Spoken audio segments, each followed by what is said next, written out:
This is Revolution at Sea with John Curtis Perry. Episode 9, Characteristics of the Dutch Experience. The UP had a diversity of faiths.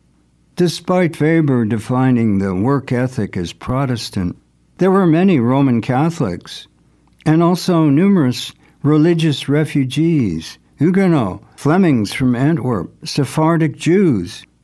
These were people who often had sophisticated skills in accounting, banking, insurance, bringing capital and connections, both commercial and cultural. An international Jewish network stretched from Chennai, Madras, on India's Coromandel coast to Amsterdam.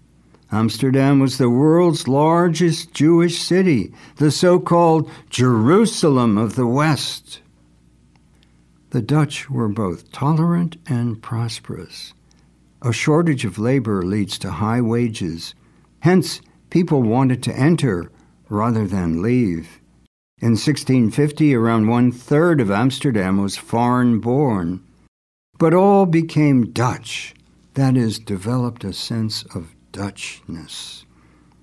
Perhaps manning the dikes gave a sense of communal enterprise based on the marvelous control of water. The dike took the place of the wall in defining the community, promoting social cohesion and common effort, forming a landscape created by the shovel but sustained by the windmill, which would become an icon of the nation. Now perhaps it is the wind farm with its towers conspicuous everywhere. The nation becomes a vast warehouse, a place for grading, finishing, weaving, blending, sorting, repackaging, and reshipping. The Dutch exhibiting astonishing skill in merchandising that no other contemporary European state could match. This was all about process, and for the Dutch, process becomes product. Merchandising matured into more sophisticated services. Innovative and adept at trade in futures and options, the Dutch even had a word for it, windhandel, because neither buyer nor seller saw real goods, dealing only in air.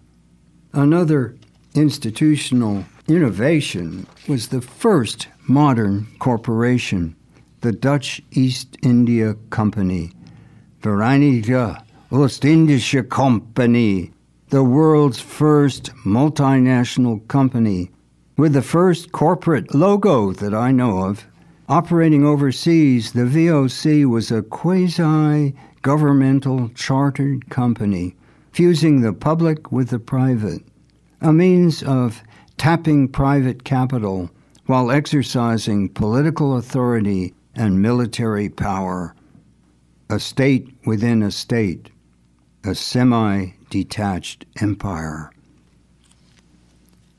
With multiple ownership, permitting risk sharing, and shares as small as 1/200th, a lowly carpenter could hope to make his fortune.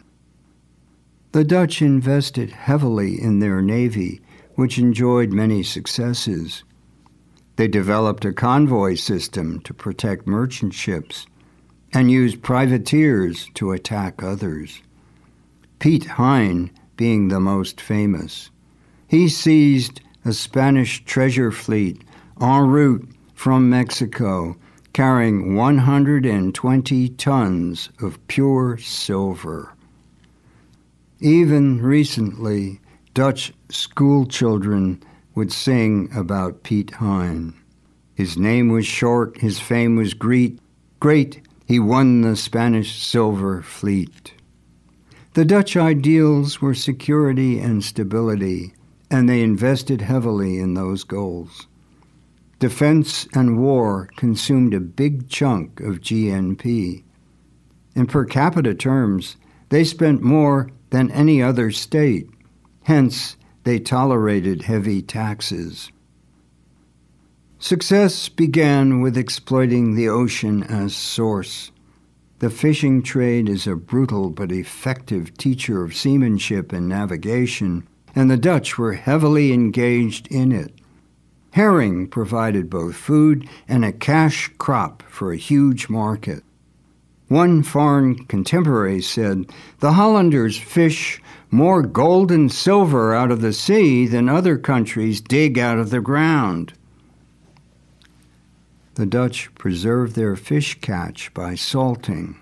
Fish were pickled and barreled, English words of Dutch origin. Fleets could thus work farther from home and market the product at a distance. Changing tidal patterns in the 16th century caused herring shoals to stop going into the Baltic as they had during earlier times. This happened quite abruptly and to the great advantage of Holland, an example of the unforeseen stroke of good fortune, often so important in history. Amsterdam was built on herringbones, they say. Like Venice, it was originally ringed by marshes and salt water. Both cities were built on wooden piles driven into the mud and intersected by a network of canals.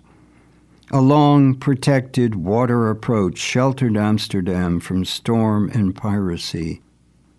The city is not overwhelmed by monuments or powerful architecture.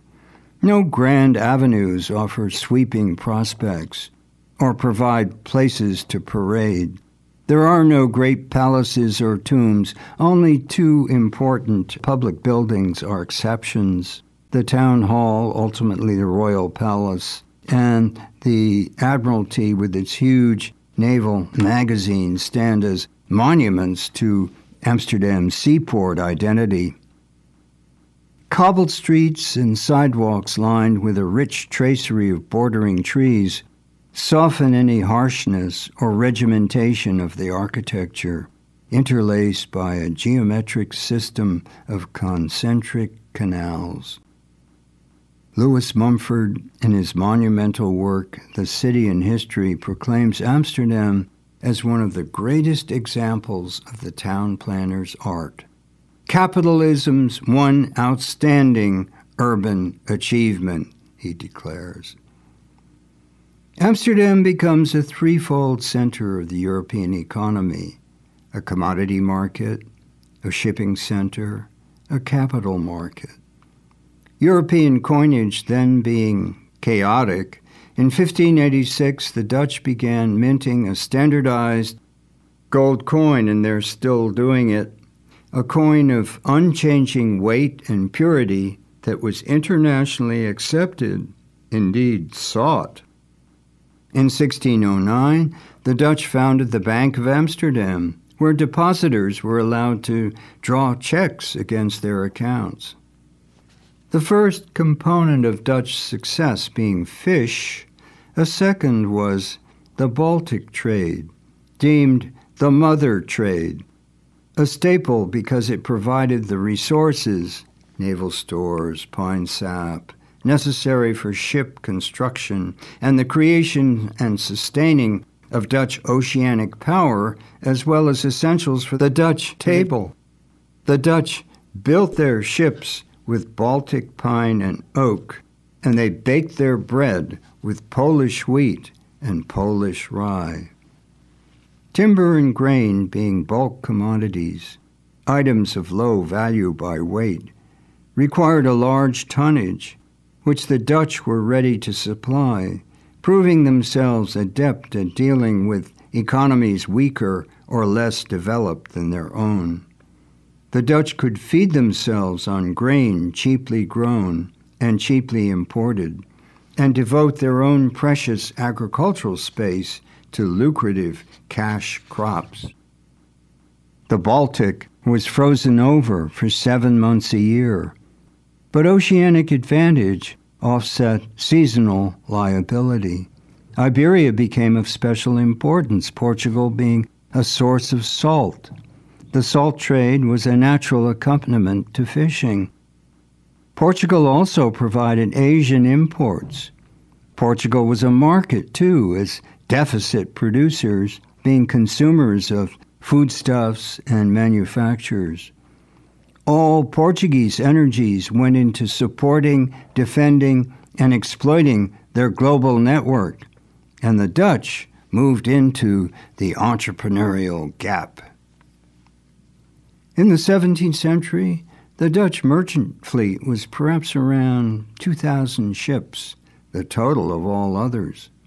The standard ship was the Vloot, round of stern, broad of bottom, narrow of deck. Its hold was almost rectangular in shape for maximum cargo. Although scornfully dismissed as an ocean-going barge, the Vloot was cheap to build and cheap to operate. It could be handled by a small crew. This was significant because labor costs, feeding and wages, were the most expensive item in shipping. 10 crew on a Vloot could do the work of 30 on ships of comparable capacity. Many foreign seamen sailed on Dutch ships, even from as far away as the Philippines, illustrating again that the merchant marine is the most international of economic enterprises. The Dutch kept merchant ship construction costs low by using standardized designs that meant interchangeable spare parts. They used pine, not expensive oak. They pegged with wood, not iron. The ships were cheaply rigged also. The Dutch wove and cut their own sailcloth, spun their own hempen rope, forged their own iron anchors.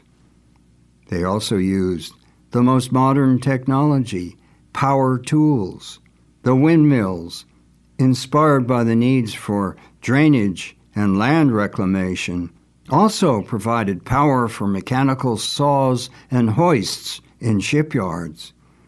This illustrates the germ of Dutch technological success, a mechanization of wood and wind. The dynamic of internal politics was the contest of Holland, with Amsterdam as its core, along with Zeeland and Friesland against the 4 others in cultural conflict. Geography delineated the difference: the seaboard versus the inland, the oceanic commercial decentralizing region versus the continental military centralizing one, monarchical versus republican, the modern bourgeois state versus a more traditional feudal state, and the long struggle for independence. Armies won the war and were needed to guard the frontier and to enable the nation to survive. The Dutch Republic, the 7 united provinces, sarcastically called disunited provinces because each was jealous of its independence. Each had an executive, the stadtholder, elected for life. Usually most selected the same one, the Prince of Orange, a landed feudal nobleman hoping to become a true king. But merchants formed effectively the top of society. They were equal in prestige to landed gentry or high clergy, and a class open to talent. The UP in its 17th century golden age remains a republic, with an uneasy coalition that worked by consensus. Local loyalties, city or province, took precedence over national. The Dutch were singularly non-nationalistic. They were not driven by dynastic ambitions or imperial dreams. They failed to forge a highly centralized state system, but initially profited from being a small country. The UP were not the political threat to continental balances of power that others like France were. They built their own land, thus their home territory was not contested by others.